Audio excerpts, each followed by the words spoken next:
Bonsoir à tous et à chacun. Avant tout propos, j'aimerais exprimer ma gratitude à tous et à chacun pour les sacrifices consentis en vue d'être présent à cette conférence qui s'inscrit dans une perspective pastorale.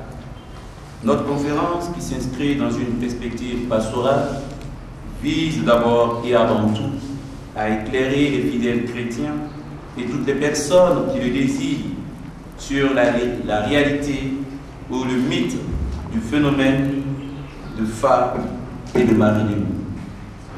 Le phénomène des femmes et maris de nuit suscite des plaintes de nos frères et sœurs chrétiens et même des non-chrétiens, musulmans et adeptes des religions traditionnelles africaines, se sont fait entendre pour dénoncer ce qui était considéré comme relevant de la fiction ou des films d'horreur. En tant qu'aumônier du renouveau charismatique catholique, j'ai été sollicité par des hommes et des femmes me disant qu'ils souffraient l'attaque d'une femme ou d'un mari de nuit. Les faits et méfaits de ces femmes et maris de nuit deviennent de plus en plus manifestes. Des cas d'infestation et des égratignures sur le corps sont montrés par leurs victimes au lieu. Des cas de transe sont présentés comme provenant de ces entités.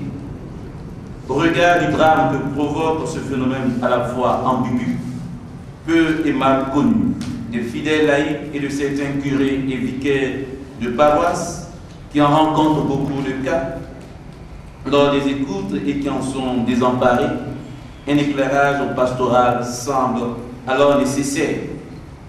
Phénomène de simple rêve ou phénomène purement diabolique. En d'autres termes, s'agit-il de simple fabulation, de phénomènes parapsychologiques ou de faits réels relevant des manifestations du diable par le trichement des génies et autres esprits maléfiques? Cette dernière interrogation constitue en effet le fil conducteur à partir duquel se développera tout le discours de foi et des raisons de notre conférence. Ce soir donc, il s'agira de répondre à plusieurs interrogations qui bouillonnent en nous et autour de nous. Il s'agira de donner la position officielle de l'Église sur la question. En ma qualité de théologien et de pasteur, je donnerai le regard de foi de l'Église sur cette problématique qui a cours aujourd'hui dans les milieux charismatiques, évangéliques et pentecôtiques. En votre nom à tous et en mon nom personnel, je remercie le berger Serge Colli qui, au pied levé, a accepté de faire la modération de la conférence de ce soir. Le phénomène de mari et de femme de nuit, mythe ou réalité. Pour un regard de foi authentique, il nous faudra être au même diapason sur les terres. Ainsi, le premier point de notre conférence consistera à dire ce qu'on entend par les concepts de phénomènes, mythes et réalité. Premier point de notre conférence, donc, définition des concepts. Du grec, phénoménon, ce qui apparaît. Un phénomène est un événement qui se produit à un certain moment par opposition à ce qui est immuable. Un phénomène est la façon dont une chose du monde physique, objet, action ou psychique, émotion, pensée se présente à notre esprit, conscient ou non, par opposition à ce qu'est en soi la chose réellement existante. Par exemple, je vois là une foule. Il s'agit du phénomène. Mais qu'en est-il réellement? Nous n'en savons rien, que ce soit intuitivement, scientifiquement ou métaphysiquement. En clair, le phénomène est ce qui apparaît, ce qui se manifeste au sens ou à la conscience, tant dans l'ordre physique que dans l'ordre psychique, et qui peut devenir l'objet d'un savoir, c'est-à-dire d'une connaissance, d'une étude. Par contre, le mythe est un récit qui se veut explicatif et surtout fondateur d'une pratique sociale. Il est porté à l'origine par une tradition orale qui propose une explication pour certains aspects fondamentaux du monde et de la société qui a forgé ou qui véhicule ces mythes. Le mythe est un récit légendaire mettant en scène des personnes imaginaires, les dieux, les demi-dieux, les héros et les éléments naturels d'une façon allégorique. Quant à la réalité, elle désigne l'ensemble des phénomènes considérés comme existant effectivement par un objet conscient. La réalité renvoie à ce qui est perçu comme concret par opposition à ce qui est imaginé, rêvé ou fictif. Au fond, la réalité est la caractéristique de ce qui est réel, de ce qui existe effectivement, d'où l'expression douter de la réalité d'un fait. Après cette esquisse définitionnelle du phénomène, du mythe et de la réalité, voyons en deuxième point le phénomène de mari et de femme nue, mythe ou réalité. Le phénomène de mari et de femme nue, mythe ou réalité, comme deuxième point. Dans le ministère d'écoute que j'exerce depuis quelques années, j'ai rencontré des hommes et des femmes qui déclarent être victimes de démons à l'aspect féminin ou masculin qui abusent d'eux pendant leur sommeil, mythe ou réalité. Il faut savoir que pendant des siècles, à travers les cultures du monde entier, on a décrit des agressions semblables. Généralement, ces phénomènes se produisent la nuit, immédiatement avant que la victime ne s'endorme ou ne se réveille. Ces agressions provoquent dans tous les cas la paralysie complète. C'est ce qu'on appelle la paralysie du sommeil. Une sensation d'oppression sur la poitrine et une excitation sexuelle. Comme pour beaucoup d'autres épisodes surnaturels, les similitudes constatées entre les diverses expériences du même type, vécues à travers le monde, semblent indiquer qu'il s'agit d'un phénomène réel. Dans la tradition folklorique canadienne, mieux, dans la mythologie canadienne, qui est l'une des traditions folkloriques les plus répandues au monde en matière de mari et de femme de nuit, l'amant démoniaque qui porte le nom de vieille sorcière est nommé Terre-Neuve. Il s'agit d'un personnage terrifiant qui agit essentiellement la nuit.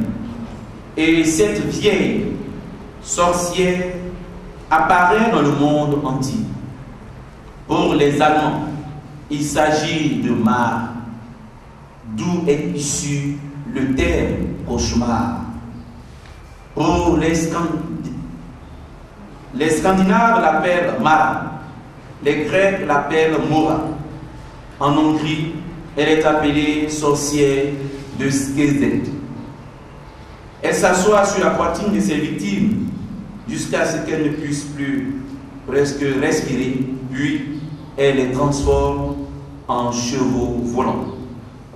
Dans la mythologie antillaise, le succube, c'est-à-dire le nom français de l'esprit de mari de nuit ou femme de nuit, le succube porte le nom de Doloris, ou l'homme au bâton.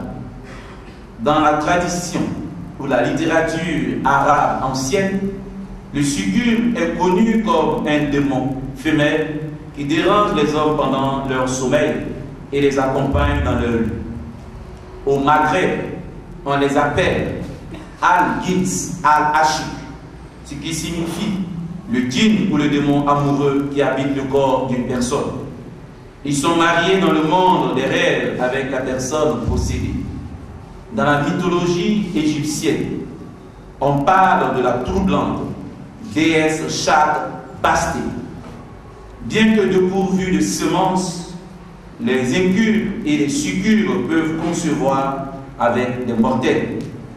Les enfants nés de cette union, qualifiés de monstres infernaux et appelés Kilkros ou Rotox, ou encore enfants changés, sont censés être maigres, hurler dès qu'on les touche et rire si un malheur arrivait.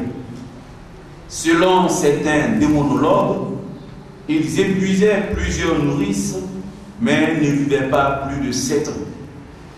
Les esprits impurs et succubes, qui sont en effet les esprits des eaux et qu'on appelle communément esprit de mari de nuit ou femme de nuit, est une transcription du patois ivoirien.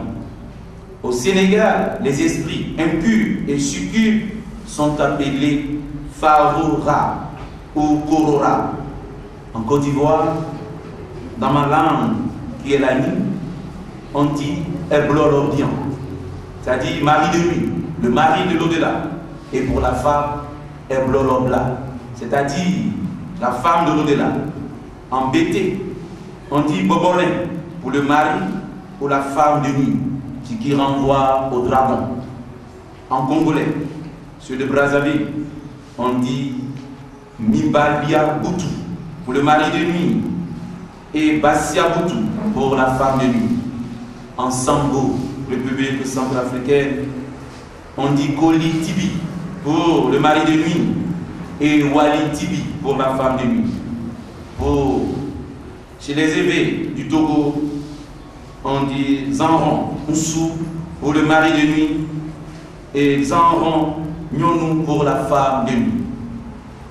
Les esprits de mari de nuit et femme de nuit sont des esprits que les prêtres ne doivent ni minimiser ni négliger dans la préparation des mariages chrétiens en raison des méfaits causés par ces esprits.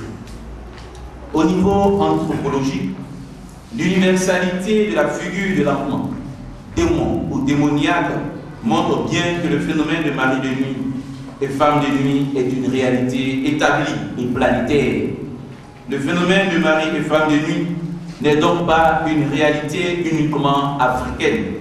Elle est universelle et a même des traces dans les Écritures. Cette affirmation nous pousse à aller voir les fondements bibliques de ce phénomène. Ainsi, le troisième point de notre conférence s'intitule « L'existence du phénomène dans les Écritures ». Troisième point, l'existence du phénomène dans les Écritures. Que disent les Écritures au sujet du phénomène des maris de nuit? Les références claires et précises comme preuve de l'action des maris et femmes de nuit dans la vie des hommes ne sont que de 2 dans les Écritures et tous 2 dans le livre de Tobie. Le livre de Tobie nous éclaire sur la présence d'un esprit qui tue tous les maris de Sarah. Et nous voyons cela dans le livre de Tobie, au chapitre 3, les versets 8 à 9.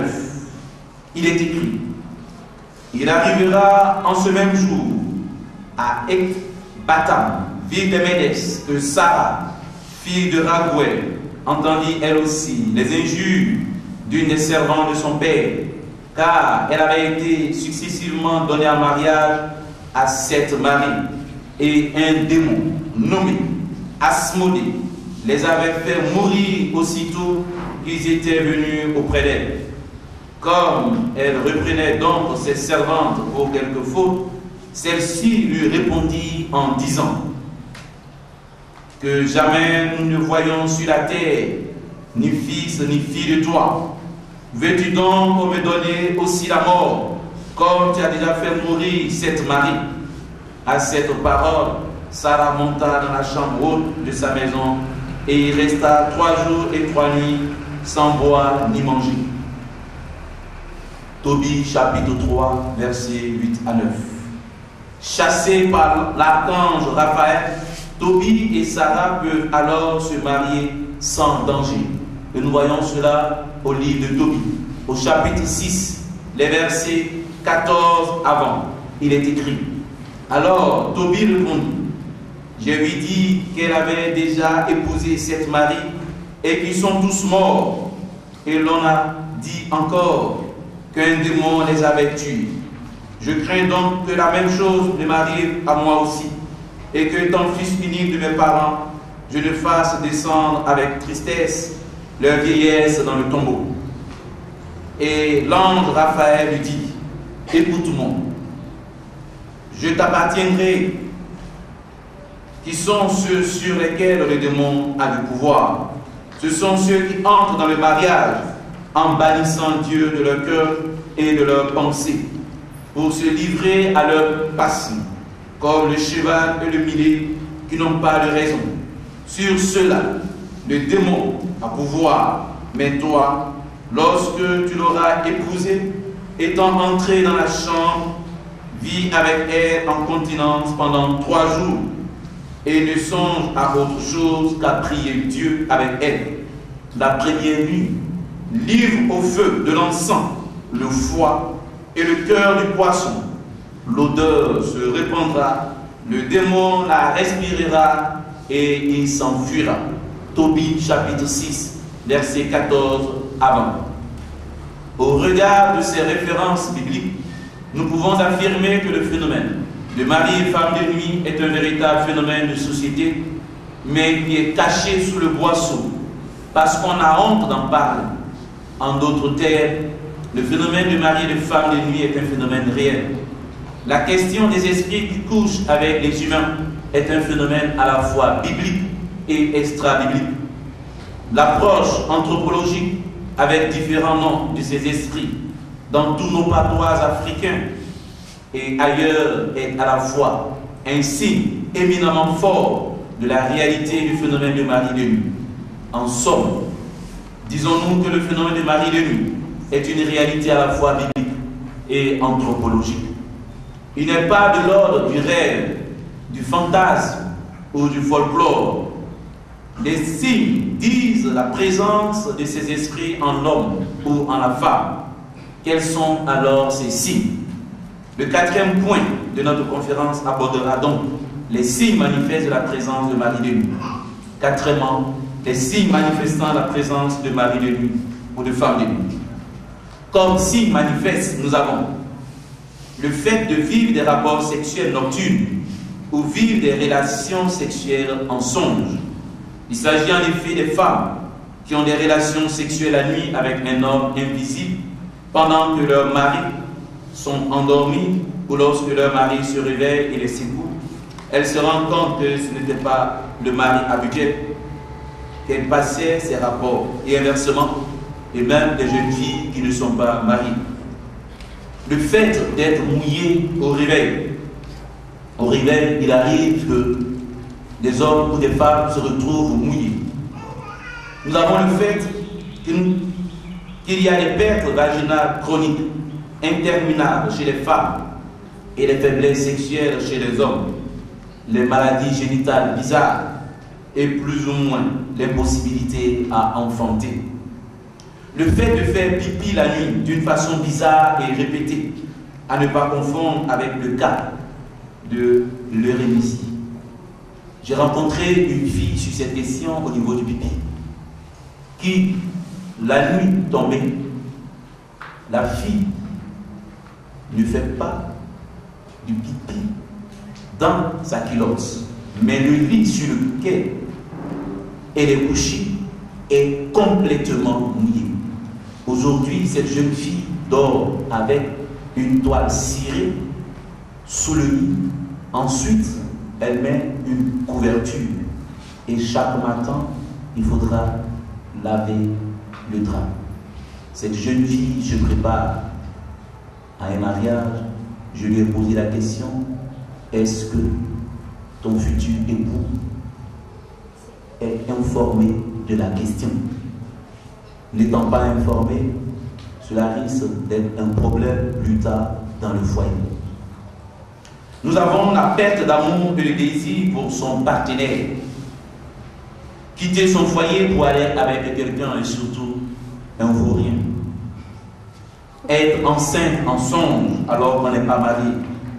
Les fiançailles rompues pour aucun motif valable. Des filles qui s'engagent et appellent chaque fois, c'est le perpétuel recommencement. Les fiançailles attaquées ou bien les difficultés financières, les déceptions conjugales et aussi les troubles dans les foyers et dans les mariages. Pas plus tard que hier, j'étais en train de régler une question liée à cela. À propos des troubles dans les mariages, je vais vous lire un témoignage à ce sujet. Témoignage que nous avons recueilli de la revue Shalom du Bénin. Marié à un esprit fétiche dès le début de leur mariage, un groupe chrétien était accablé de problèmes. Disputes incessantes, injures, colère violente et bourbée. Les querelles se déclenchaient pratiquement tous les vendredis avec des scènes de jalousie sans fondement. La femme ne pouvait pas prier ni assister à une réunion de prière. Elle en vint à déchirer sa Bible. Découragé, l'homme tomba dans une dépression et cassa tout dans la maison. Il décida de quitter sa femme et de s'en aller. Ce jour-là, il reçut la visite de deux responsables du renouveau qui prirent avec lui.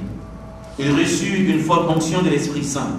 Son cœur s'émut de compassion lorsqu'il regarda sa femme.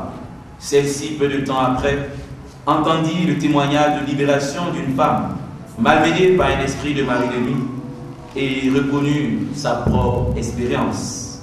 Alors, elle se confia à son mari en disant qu'elle avait des rapports sexuels dans ses rêves avec un esprit de mari de nuit régulièrement, et c'était le vendredi. Le mari fit appel aux membres du renouveau qui fit une prière de libération pour elle. La nuit qui suivit, alors qu'elle dormait, elle se leva brusquement, courut aux toilettes et se mit à vomir du sang. Elle se sentit faible, mais elle était libérée. Mon épouse est née, selon le mari, dans une famille qui est très attachée aux traditions africaines, raconte son mari. À sa naissance, le sang coulait sans cesse de son nez. Ses parents, effrayés, allaient consulter le fétiche. Celui-ci leur dit de donner à leur fille le nom du fétiche, car l'esprit fétiche voulait la prendre comme femme.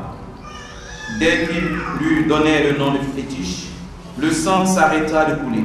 Par ce tact, un mariage spirituel venait d'être conclu et le mauvais esprit était entré en elle. Entré par le sang, le démon en était sorti par ce vomissement de sang. Depuis ce jour, ma femme n'était plus la même personne. Elle est devenue douce, aimable, raisonnable et se consacre totalement au service du Seigneur. Voici le témoignage que nous avons pris. Après ces quelques lignes, que dit l'Église de ce phénomène? Notre cinquième point donnera la pensée des pères de l'Église et du magistère sur le phénomène de Marie de nuit.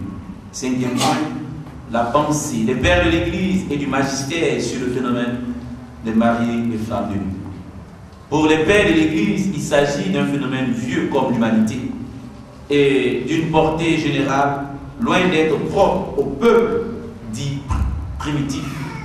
Saint Augustin, évêque d'Hippone en Afrique du Nord, qui vécut entre le 4e et 5e siècle de notre ère, écrivait dans son ouvrage intitulé De Civitate Dei, c'est-à-dire la cité de Dieu. Il écrit ce qui suit.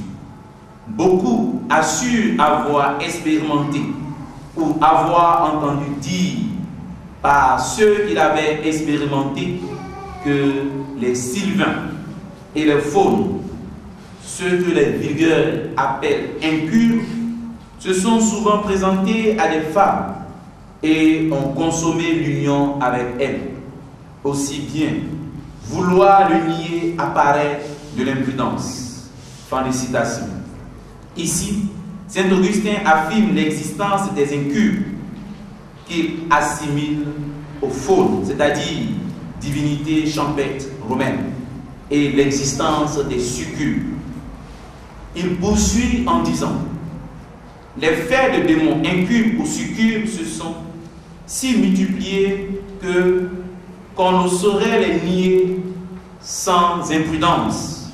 L'autorité de tant de personnages graves, les récits de faits indiscutables, tant chez les peuples civilisés que barbares, les aveux, enfin de plusieurs milliers de personnes, doivent être pris en considération. Fin de citation. Saint Thomas d'Aquin et la majorité des théologiens ont suivi Saint Augustin dans ce sens. Dans sa bulle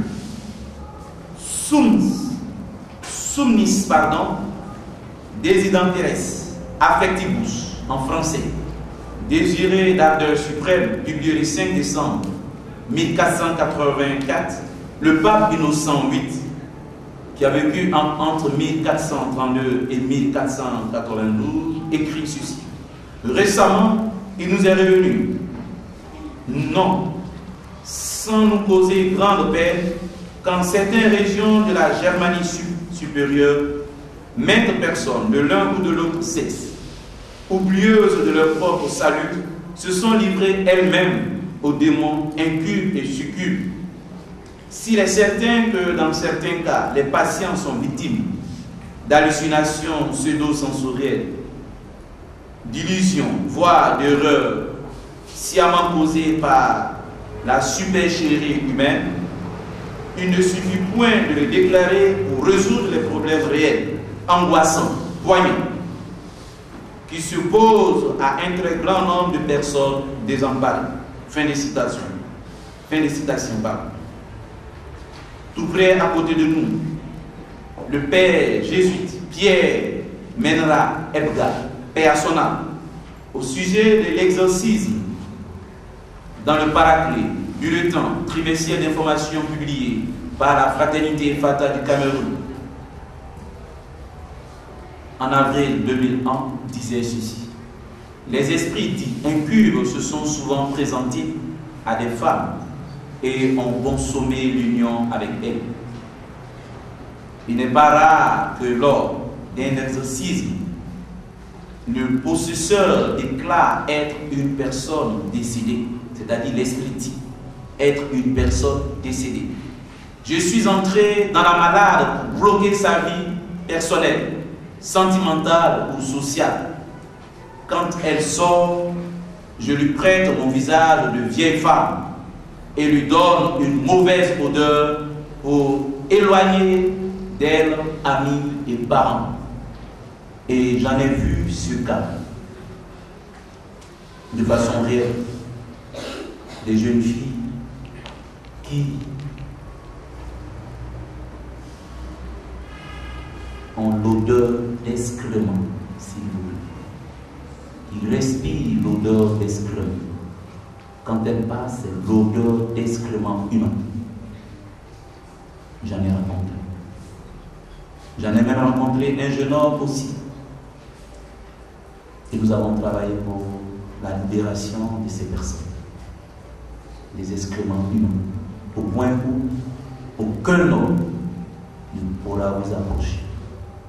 Et même ils vont plus loin, en mettant ce qu'on appelle un voile, un revêtement sur votre personne, au point où, quand vous passez, aucun homme ne s'intéresse à vous. D'autres violeraient sexuellement des personnes vivantes, soit en songe, m'ont affirmé plusieurs femmes et filles à l'état de veille, écrit le père jésuite Pierre Menra Ebga. Michel Kadjo Assielou, qui fut berger national du renouveau charismatique en Côte d'Ivoire, donne un exemple dans son livre intitulé Combat spirituel, comment vaincre l'esprit des eaux, des maris et femmes de nuit. Il écrit Abbé Pita Arma Kobena, qui est un prêtre exorciste, et moi, c'est-à-dire lui, Michel Assielou berger, avions eu un cas de mari de nuit où la femme se retrouvait toute nue au salon, parfois griffée par l'esprit de mari de nuit. Toute nue. Griffée parfois par l'esprit de mari de nuit. J'ai été moi-même, père ancien, confronté à des cas de personnes vivant sous l'emprise de mari de nuit ou femmes de nuit. Et pas plus tard que le vendredi dernier, après l'assemblée, j'ai reçu plusieurs jeunes filles s'ouvrir à moi pour des questions de mari de nuit.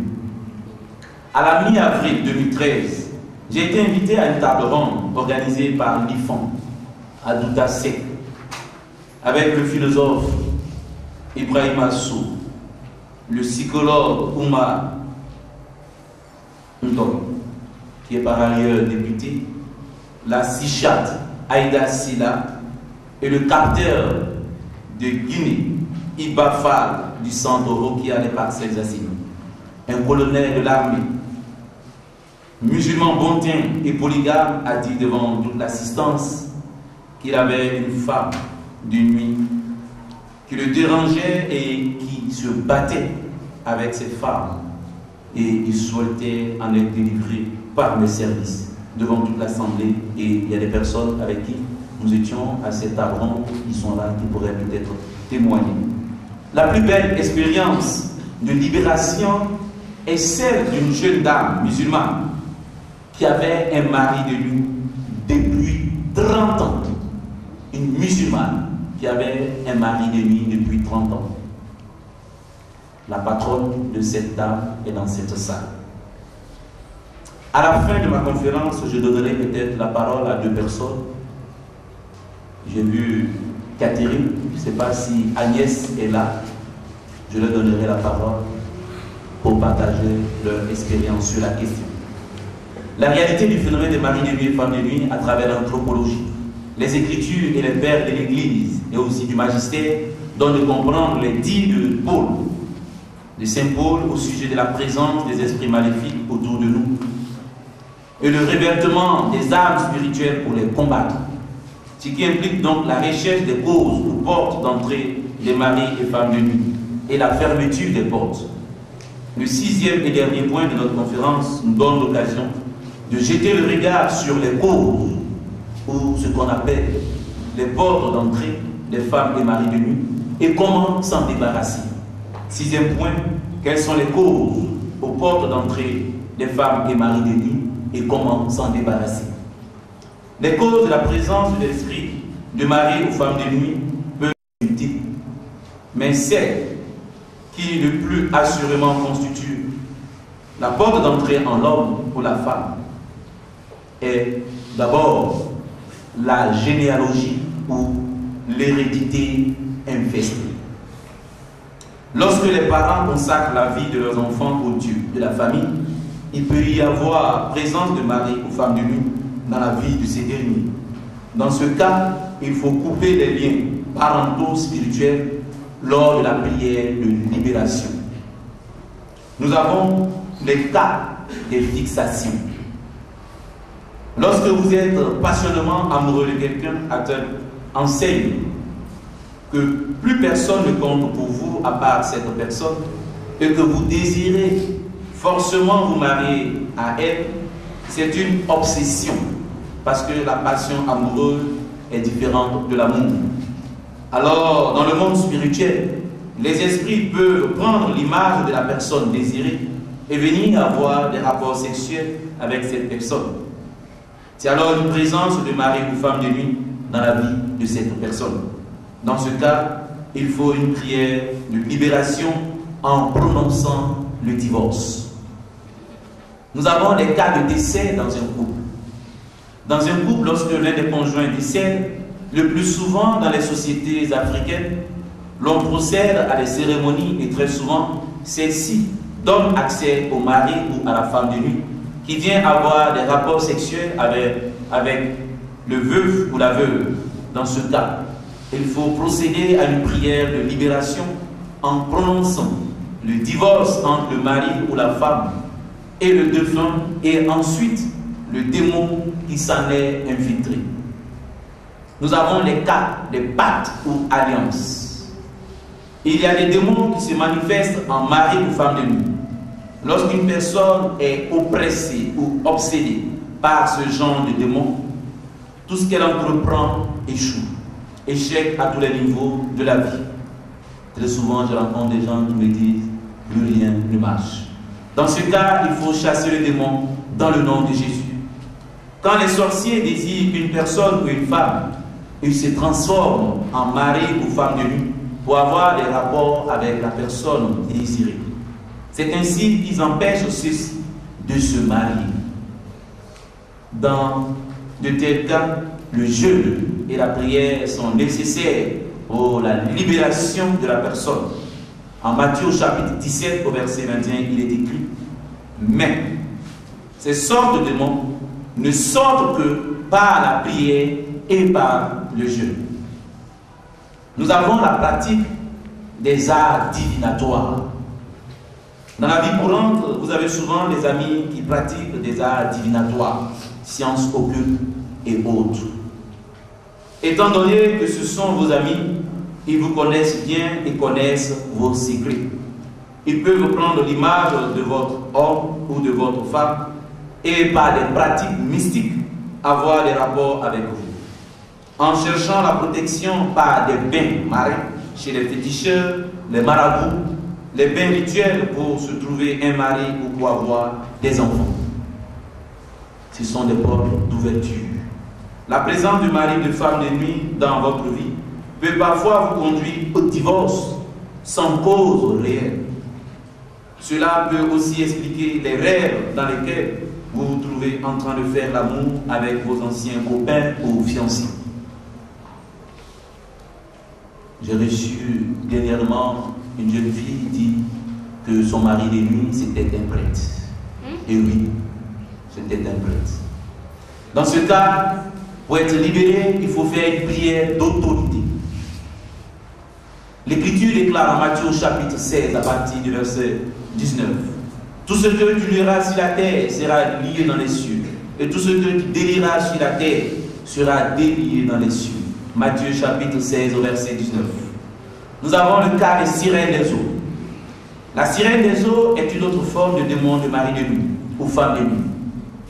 Les promesses de mariage faites aux personnes possédées par ce genre de démon n'aboutissent jamais. Dans ce cas, il faut procéder à une prière de renoncement. J'ai eu le cas récemment de cette jeune fille qui me disait quand elle se mettait en prière, elle avait ses pieds qui se tordaient dans le sens inverse. Elle avait les pieds d'une sirène des eaux. D'autres causes sont liées au rapport sexuel avant le mariage. Au rapport sexuel avec des hommes et femmes possédés par des esprits des eaux, des forêts ou des divinités traditionnelles. Aux cadeaux provenant des mystiques, occultistes ou sataniques. Il faut faire attention aux cadeaux et quand vous recevez des cadeaux, il faut prier sur ces cadeaux. Il y a des cadeaux qui viennent des esprits de nuit, qui sont des cadeaux conçus par l'ennemi pour t'attirer dans le mariage spirituel. C'est leur source. Il faut toujours prier sur tous les cadeaux qu'on reçoit, les couvrir du sang de l'agneau. Il y a aussi le fait qu'on échange des habits, même avec des gens qui sont proches. Vous ne savez pas ce qu'ils vivent et ce qu'ils pensent. Les friperies aussi pourraient être des portes d'ouverture dans ce domaine. Vous ne savez pas qui a porté ces habits et nous allons les acheter parce que c'est moins cher. Le concubinage peut être une porte d'ouverture aussi. Les questions de mari de nuit et femme de nuit. Les maris de nuit et femmes de nuit sont très jaloux. Très souvent, quand on vient en concubinage, on n'est pas surpris que tout cela n'aboutit pas. Nous pouvons rester en concubinage 20 ans, 25 ans et puis on est surpris. L'inceste est aussi une source et une porte d'entrée des maris et femmes de nuit. Avoir des rapports avec ses enfants, avoir des rapports avec des cousins, des cousines, ou avoir des rapports avec un membre de la famille. L'Église catholique dit pour le mariage, nous prenons en 4e génération un régime collatéral. La prostitution au sens biblique, il ne s'agit pas des prostituées qui sont, oui, à la place de l'indépendance, mais c'est le fait de pouvoir renoncer à Jésus-Christ après notre baptême et de faire alliance avec d'autres divinités. La fréquentation des prostituées au sens vulgaire, c'est-à-dire au sens vrai du terme, celles qui sont à la rue, ou bien la place de l'indépendance. Toute perversion sexuelle, la fornication, la pornographie, la masturbation, l'adultère, la pédophilie, la zoophilie, ceux qui couchent avec les animaux, l'homosexualité, toute séduction aussi est une porte. On est séduit, on se laisse séduire. Et Saint Paul nous dit que l'esprit est en contradiction avec l'esprit de la chair. Et il y a une opposition constante. Nous sommes attirés vers là-haut et non vers le bas. Il y a aussi l'héritage des sacerdoces sataniques. On nous donne des choses, des liens. Et très souvent, quand je dis, vous avez des bracelets dont vous ne savez même pas l'origine, ça peut être des sacerdoces sataniques, des portes d'ouverture. Je disais à une jeune fille un jour à la confession que si tu n'enlèves pas ton bracelet, je ne te confesse pas. Tous ces cas d'emprise de mari et femme de nuit nécessitent une prière de libération et non de délivrance. Et de délivrance. Il faut faire la différence entre la prière de libération et la prière de délivrance. La prière de délivrance est faite par l'exorciste diocésain nommé par l'évêque pour les cas de possession qui sont rares dans l'Église, mais pour les cas d'infestation, de vexation, d'oppression, d'obsession, il faut une prière de libération. Et tout prêtre peut faire la prière de libération, et même les laïcs, mais cela exige qu'elle soit faite en accord avec les responsables ecclésiaux et que les personnes soient suffisamment formées au combat spirituel. Si vous n'êtes pas formé au combat spirituel, que vous allez prier pour les gens, l'esprit va se retourner contre vous, il va vous dire: je vous connais, je connais votre vie, je sais ce que vous avez fait hier, voilà où vous étiez hier. Et ça arrive très souvent, l'esprit dénonce des gens qui s'amusent à ne pas être dans la vérité. Donc pour entrer dans le combat spirituel aussi, il y a des exigences par rapport à notre monde. La prière de libération des maris et femmes de nuit se fait dans l'autorité du nom de Jésus-Christ. La plupart du temps, la prière intense éloigne l'esprit de mari de nuit. Mais pour avoir une libération totale, et ceux qui ont été sous l'emprise, je le répète, la plupart du temps, la prière intense éloigne l'esprit de mari de nuit. Éloigne. Même pour avoir une libération totale, il serait bon de prononcer le divorce. La prière éloigne l'intéressé de l'influence des démons, ce qui constitue une séparation de corps. Pour cette jeune musulmane qui était sous l'emprise d'un mari de nuit depuis 30 ans, après sa libération, le mari de nuit est venu et il s'est mis loin. Et il a dit: je ne peux plus m'approcher de toi, mais sache que je t'aime, mais je ne peux pas m'approcher de toi.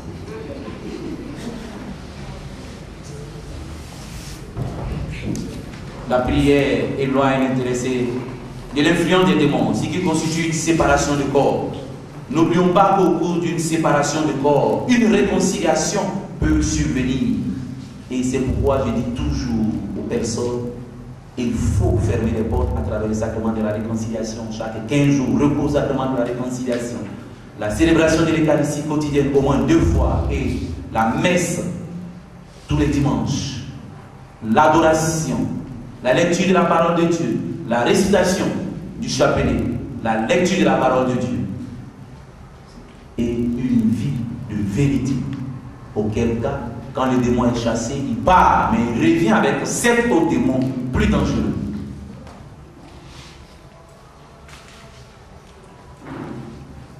Nous avons des prières de divorce. On peut dire: moi, tel, au nom de Jésus de Nazareth, je divorce avec toi aujourd'hui. Et je t'interdis, au nom de Jésus-Christ de Nazareth, de revenir m'oppresser, m'obséder, agir sur mon corps et dans toutes mes parties intimes. Je suis fille ou fils d'Abraham et j'ai la pleine victoire en Jésus-Christ. Je lis tout esprit de mari de nuit, femme de nuit, tout esprit d'Asmodée ou de Jézabel. Je prends autorité au nom de Jésus de Nazareth sur tout esprit anti-mariage. Je brise toute célébration de mariage, de pratique avec l'esprit de mari de nuit, femme de nuit. Je te commande, toi, esprit d'Asmodée, de Jézabel, d'Akaz, au nom de Jésus-Christ, d'aller au pied de la croix de notre Seigneur Jésus-Christ, pour qu'il dispose de vous comme il se doit. J'invoque le sang de notre Seigneur Jésus-Christ sur toutes les parties de mon corps, sur mes finances, mes projets, dans mon mariage, et je suis libre au nom de Jésus-Christ. Merci Seigneur Jésus. Amen. En définitive, nous disons que l'agression des maris et femmes de nuit, restée longtemps liée à la promiscuité en raison de son caractère trop personnel et touchant à l'intimité, est en effet un phénomène que vivent de nombreuses personnes. La question de mari et femme de nuit n'est pas une affaire de rêve, de fabulation, de phénomène parapsychologique, mais de faits réels. relevant des manifestations du diable par le truchement des principautés, domination et autres esprits maléfiques. Éphésiens, au chapitre 6, au verset 12, on déclare: nous n'avons pas à lutter contre le sang et la chair, mais contre les principautés, les autorités et les princes de ce monde, les ténèbres, contre les esprits méchants dans les lieux célestes. La question de mari et femme de vie est donc une réalité au regard de l'anthroposociologie, de l'écriture et du magistère. Cette réalité n'est pas sans conséquence pour les personnes qui sont sous l'emprise de ces agressions. Pour rompre avec ces êtres agressifs, il faut se mettre sous la seigneurie de Jésus-Christ. Romains au chapitre 10, à partir du verset 9, déclare: si tu confesses de ta bouche Jésus-Christ comme Seigneur et que tu crois dans ton cœur que Dieu l'a ressuscité d'entre les morts, alors tu seras sauvé. Actes des apôtres, au chapitre 4, au verset 12, déclare: il n'y a de salut en aucun autre, car il n'y a sous le ciel aucun autre nom qui nous a été donné parmi les hommes, par lequel nous devons être sauvés, si ce n'est Jésus-Christ. Actes chapitre 4, verset 12. Jésus-Christ sauve et libère. Alors, permettez-moi de m'arrêter sur l'expression libération qui se veut être la finalité de cette conférence. Je vous remercie.